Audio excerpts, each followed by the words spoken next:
এই তাফসীর মাহফিলে আসতে পেরে আমরা খুশি না বেজার? খুশির আওয়াজ কি ছোট হয় না বড় হয়? খুশি না বেজার? কম না বেশি? আমরা সবাই খুশি পরিমাণে বেশি আওয়াজ করে পড়েন আল্লাহু আকবার। আসুন শুরুতেই আমরা হৃদয় নিংড়ানো মনের সবটুকুন ভালোবাসাকে উজাড় করে দিয়ে সিংহ শার্দুলের মতো গর্জন করে আকাশ বাতাস প্রকম্পিত করে মন প্রাণ বুক মুখ একসাথে করে দেহের সবটুকুন শক্তি গলার এই মাঝ বরাবর এনে চিৎকার করে একটু পড়ি আলহামদুলিল্লাহ। সবাই পড়েন রব্বানা লাকাল হামদ হামদান কাসীরান তাইয়িবান মুবারাকান ফীহি ইয়া রাব্বি লাকাল হামদু কামা ইয়ানবাগি লিজালালি ওয়াজহিকা ওয়া আযীমি সুলতানিকা লাকাল হামদু বিল ঈমান লাকাল হামদু বিল ইসলাম লাকাল হামদু বিল কুরআন। আমরা প্রশংসা করলাম কার? জিকির করলাম কার? আমরা সব কাজ শুরু করি কার নাম নিয়ে? আমাদের দিনটা শুরু হয় কার নাম নিয়ে? আমরা যখন ময়দানে নেমে পড়ি তখন নাম জপি কার? জিহাদের ময়দানে নাম ডাকি কার? ঘুষ খাওয়ার সময় নাম ডাকি কার? আল্লাহ। ঘুষ খাওয়া যাবে না, সুদ খাওয়া যাবে না, যৌতুক খাওয়া যাবে না, এগুলোর সাথে আমাদের শত্রুতা। চিল্লায় বলেন ঠিক কিনা? যৌতুক সমাজে আছে না নাই? কত বড় নাদান বাবা, তার কলিজাটাকে দিয়ে দিল। প্রত্যেকটা মেয়ে তার বাবার কাছে কলিজা, ঠিক কিনা? এত বছর ধরে মেয়েটাকে আদর সোহাগ ভালোবাসা দিয়ে বড় করে কলিজাটাই তো তোমারে দিয়ে দিল, তুমি এবার কি চাও? এগুলো কপাল পোড়া, এগুলো কি? কিন্তু পত্র পত্রিকা খুললে দেখা যায় যৌতুকের জন্য বউয়ের উপর নির্যাতন, পিটায় হাড্ডি ভেঙে ফেলছে, অ্যাসিড মেরে ঝলসে দিছে। এগুলোর সাথে আমাদের কোনো সম্পর্ক। সমাজ থেকে যৌতুক দূর করে দিতে হবে। রাজি আছেন তো? সবাই রাজি আছেন? বাবা যারা আছেন, ছেলের বাবা হাত তোলেন, আওয়াজ করে বলেন হে আল্লাহ, আজকের মাহফিলে হাত তুলে ওয়াদা করলাম আমার ছেলের বিয়েতে 1 টাকাও যৌতুক নিব না, তুমি তৌফিক দাও। আমিন। আর জোরে আমিন। হাত নামান। এখন বিয়ে হয় নাই, এখনো কপালে কেউ জুটে নাই, এরকম ছেলে পেলে যারা আসো হাত তোল, চিৎকার করে আল্লাহরে ডেকে বলো আল্লাহ, হাত তুলে ওয়াদা করলাম আমার বিয়েতে 1 টাকাও যৌতুক নিব না, তুমি তৌফিক দাও। আমিন। আর জোরে বলেন আমিন। যৌতুক একটা সামাজিক ব্যাধি, আমরাই পারি এটাকে সমাজ থেকে দূর করে দিতে। কারণ আমি আপনি আমরা মিলে এই সমাজ, আমরা সবাই যদি একসাথে দাঁড়াই, একসাথে দাঁড়ালে শক্তি আছে না নাই? অনেকদিন আগে আমি টেলিভিশনে খবর দেখতে দেখতে একটা অ্যাডভার্টাইজমেন্ট দেখেছিলাম। ওই অ্যাডভার্টাইজমেন্টে বলা হচ্ছে, বুঝলাম আমরা একা, কিন্তু সবাই মিলে কি একা? খুব সম্ভবত রবির একটা অ্যাড। বুঝলাম আমরা একা, কিন্তু সবাই মিলে কি একা? সবাই যদি একসাথে দাঁড়ায় তাহলে কি আর কেউ একা থাকে? নিজের মেয়ের বয়সী একটা মেয়েকে বখাটে ছেলেরা রাস্তায় টিজ করে, কিচ্ছু বলে না, সোজা হেঁটে চলে যায়। নিজের বোনের বয়সী একটা মেয়েকে হাই স্কুল থেকে বেরোয়ার পরে বখাটে ছেলেগুলো ডিস্টার্ব করে, অন্যান্য মানুষেরা দেখে, কিছুই বলে না। এরকম আছে না নাই? আপনি সেখানে দাঁড়িয়ে যান, আপনারা 5 জন সেখানে দাঁড়িয়ে যান বাঘের বাচ্চার মতো, বখাটে ছেলেগুলো দৌড়ে পালানোর জায়গা পাবে না। চিল্লা এখন ঠিক কিনা? এজন্য সমাজটাকে সুন্দর করার জন্য আপনার একটা সুন্দর সিদ্ধান্তই যথেষ্ট, আপনার ডিসিশনটাই যথেষ্ট, আপনার একটা প্রবল ইচ্ছা শক্তি যথেষ্ট যে আপনি হকের পক্ষে থাকবেন নাকি হকের বিপক্ষে থাকবেন। এজন্য আমরা সব সময় হকের পক্ষে না বিপক্ষে? কোরআনের পক্ষে না বিপক্ষে? এজন্য যৌতুক আমাদের সমাজে আমরা হতে দেব, থাকতে দেব, নিতে দেব। যৌতুক খাওয়া অনেক বড় অপরাধ। কুকুরের গোশত খাওয়া যতটা হারাম, যৌতুক খাওয়া তার চাইতেও হারাম। এই যে আমার সামনে মুহাদ্দিসে ইকরাম বসে আছেন, মুফাসসিরিনে ইকরাম বসে আছেন, উস্তাজুল আসাতে যারা বসে আছেন, ওনারাই বলবেন যৌতুক খাওয়া কুকুরের গোশত খাওয়ার চেয়ে বড় হারাম। এর কারণ কুকুরের গোশত খেলে একটা গুনাহ হয়, আপনি হারাম খেয়েছেন, ইল্লিগাল একটা ফুড আপনি নিজে খেয়েছেন, এই গুনাহ করেছেন, হারাম খাওয়ার গুনাহ। আর যৌতুক খেলে ডাবল গুনাহ। এক হচ্ছে যৌতুক এটা হারাম, হারাম খাওয়ার গুনাহ। দুই হচ্ছে শ্বশুর বাড়ির উপর জুলুম করার গুনাহ। চিল্লায় বলেন ঠিক কিনা? বিশ্বনবী বলেছেন না, যুলমু যুলুমাতুন ইয়াউমাল কিয়ামা, জুলুম কিয়ামতের দিন অন্ধকার হয়ে জালিমের কাঁধের উপর চেপে বসে যাবে। সে পুলসিরাত পার হতে পারবে না, সে সামনের দিকে প্রসিড করতে পারবে না, সে জান্নাতের ঘ্রাণও পাবে না। চিল্লায় বলেন ঠিক কিনা? এজন্য যৌতুককে আমরা সমাজ থেকে ঝাড়ু পিটা করে বিদায় করে দিব। রাজি আছেন? রাজি আছেন মুসলমান? আল্লাহ আমাদেরকে কবুল করে নেক। আমরা পড়ি আমিন। আমরা আমাদের সব কাজ শুরু করি একজনের নাম নিয়ে। তিনি কে?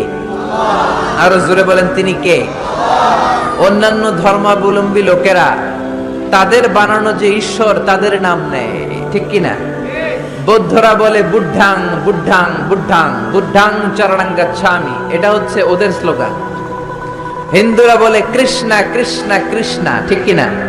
जो तो मिटाना चाहे जीवन का तृष्णा, सुबह शाम बोल बंदे कृष्ण कृष्ण कृष्ण। এটা কি আমরা বলতে পারবো? আমরা কি বলবো? जो तो मिटाना चाहे जीवन का जाला, सुबह शाम बोल बंदे अल्लाह अल्लाह अल्लाह। ঠিক কি না? जो तो मिटाना चाहे, যে মিটাতে চায়, জীবন কা তৃষ্ণা, জীবনের তৃষ্ণা, সুবহে শাম, সুব মানে কি?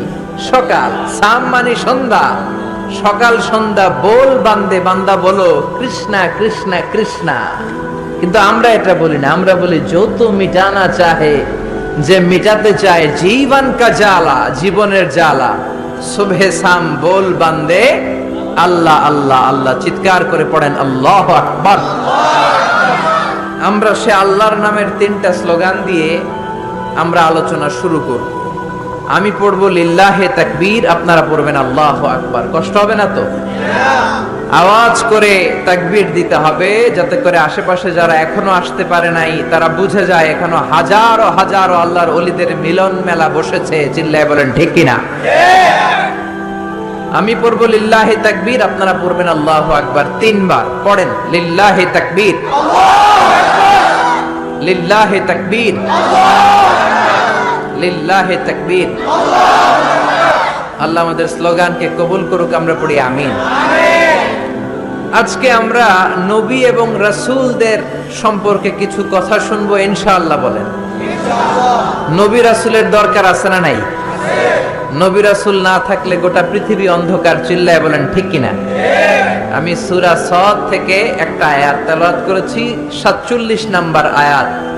ওয়া ইন্নাহুম ইনদানা লামিনাল মুস্তাফাইনাল আখিয়ার, নিশ্চয়ই নবীরা আমার কাছে, the selected personality, the chosen personality to me। আল্লাহ বলছেন নবীরা হচ্ছে আমার কাছে মনোনীত বান্দা, নবীরা হচ্ছে আমার কাছে সিলেক্টেড বান্দা। কেউ চাইলেই নবী হতে পারে না, নবী বানায় কে? মনে রাখবেন, নবী ইলেকশনে হয় না, নবী হয় সিলেকশনে। নির্বাচন করে ভোট দিয়ে নবী বানানো যায় না, নবী হয় মনোনয়নের মাধ্যমে। মনোনয়ন দেয় কে? সিলেকশন করে কে? আমরা সবাই মিলে যদি আবদার করি এই লোকটা নবী, লোকটাকে নবী হবে? গোটা বিশ্বে যত মানুষ সবাই মিলে যদি আমরা একজনের ভোট দেই, আমরা এর ভোট দিলাম, ইলেকশন করলাম, উনি আমাদের নবী হবে? পৃথিবীতে যত জিন আছে, মানুষের সাথে জিনেরাও যদি বলে উনি নবী হওয়া উচিত, he should be a prophet, সে কি নবী হবে? পৃথিবীতে যত ফেরেশতারা আছে তারা বললে তো হবে? হবে? তার মানে মহাবিশ্বের সবাই মিলেও যদি আবদার করে যে উনি নবী হোক, আর আল্লাহ যদি বলেন নো, তাহলে সে নবী হবে না। চিল্লায় বলেন ঠিক কিনা? আর আল্লাহ যদি কাউকে নবী বানিয়ে পাঠায় আর গোটা বিশ্বের সবাই যদি তার বিরোধিতা করে, তিনি নবী হয়েই যাবেন, নবী হিসেবে সিলেক্টেড হয়েই যাবেন, মনোনয়ন পেয়েই যাবেন। চিল্লায় বলেন ঠিক কিনা? এজন্য রব্বুল আলামিন বলেন, ইন্নাল্লাহা আস্তাফা আদাম ওয়া নূহা ওয়া আলা ইব্রাহিম ওয়া আলা ইমরান আলাল আলামিন। নিশ্চয়ই রব্বুল আলামিন সাইয়েদনা আদমকে নবী হিসেবে মনোনয়ন দিয়েছেন, নূহ আলাইহিস সালামকে মনোনয়ন দিয়েছেন, ইব্রাহিমের বংশধরদেরকে নবী হিসেবে মনোনয়ন দিয়েছেন, আলে ইমরানের বংশধরদেরকে রব্বুল আলামিন নবী হিসেবে মনোনয়ন দিয়েছেন। জোরে বলেন ঠিক কিনা? তাহলে বোঝা গেল যে নবী এটা কারো ইচ্ছায় কেউ হতে পারে না, নবী বানায় কে? নবীদের নামে কোরআনে সূরা আছে না নাই? কি নাম? সূরাতুল আম্বিয়া। একটা সূরা আছে যেখানে 14 জন নবীর ব্যাপারে আলোচনা হয়েছে। আর এই যে হাফেজ সাহেব বলল, ভাই বলল যে ইউসুফ, হ্যাঁ, ইন্ডিভিজুয়ালি 6 জন নবীর নামে 6টা সূরা ডেডিকেট করা হয়েছে। সূরা ইউনুস আছে না নাই? সূরা হুদ আছে না নাই? সূরা ইউসুফ আছে না নাই?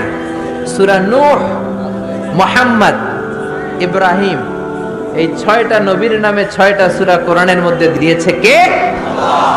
এই নবীদের উপর ঈমান আনা ফরজ। চিল্লায় বলেন কি? আপনি শুধু আল্লাহর উপর ঈমান আনলেন, নবীদেরকে মানেন না, আপনি কি মুমিন না কাফের? এজন্য ছোটবেলায় আমরা ঈমানকে 2 ভাগে পড়েছি, ঈমানে মুজমাল আরেকটা মুফাসসাল। মুজমাল মানে হচ্ছে প্রিসাইজ বিলিফ, সংক্ষিপ্ত ঈমান। এই বিশ্বাসটা শুধু আল্লাহর উপরে, বিস্তর ঈমান। ঈমানে মুজমালে আমরা বলি আমানতু বিল্লাহি কামা হুয়া, আল্লাহ যেমন ঠিক তেমন আল্লাহর উপর ঈমান আনলাম। বিআসমাইহি ওয়া সিফাতিহি, আল্লাহর যত নাম আছে, যত সিফাত আছে, এগুলোর উপরও ঈমান আনার দরকার আছে না নাই? আকাবিলতু জামিআ আহকামিহি ওয়া আরকানিহি, আল্লাহর দেয়া সব হুকুম আমি মেনে নিলাম। এটা হচ্ছে ঈমানে মুজমাল। কথা বুঝতে হবে, এটা কি? আরেকটা হলো ঈমানে মুফাসসাল, 60টা বিষয়ের উপর ঈমান আনা ফরজ। জোরে বলেন ঠিক কিনা? 1 নম্বরে আমানতু বিল্লাহ, আল্লাহর উপর ঈমান। 2 নম্বরে ওয়া মালাইকাতিহি, আল্লাহর ফেরেশতাদের উপর, এঞ্জেলদের উপর ঈমান। 3 নম্বরে ওয়া কুতুবিহি, আল্লাহর কিতাবের উপর ঈমান। ঠিক কিনা?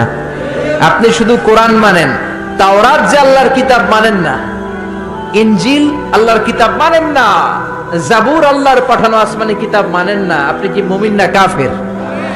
এজন্য আল্লাহর উপর ঈমান, ফেরেশতাদের উপর ঈমান, কিতাবের উপর ঈমান, ওয়া রুসুলিহি, 4 নম্বরে হলো আল্লাহর রাসূলদের উপরে ঈমান আনার দরকার আছে না নাই? তারপরে ওয়াল ইয়াউমিল আখির, আখিরাতের উপর ঈমান।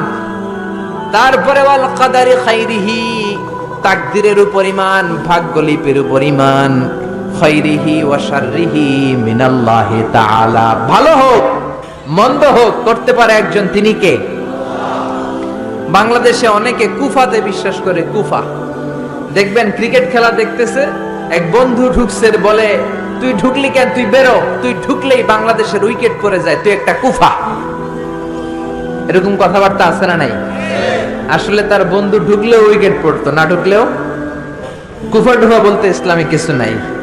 ওয়াল কদরি খাইরিহি ওয়া শাররিহি, ভালো হোক মন্দ হোক করতে পারে একজন, তিনি কে? অনেকে দেখবেন ছোট্ট বাচ্চার কপালে এরকম কালো একটা টিপ দেয়। এই কুমিল্লার এলাকাতে তো এগুলো নাই, আছে? সর্বনাশ। কেন দেয়? মানুষের চোখ থেকে, বদনজর থেকে বাঁচানোর জন্য দেয় না?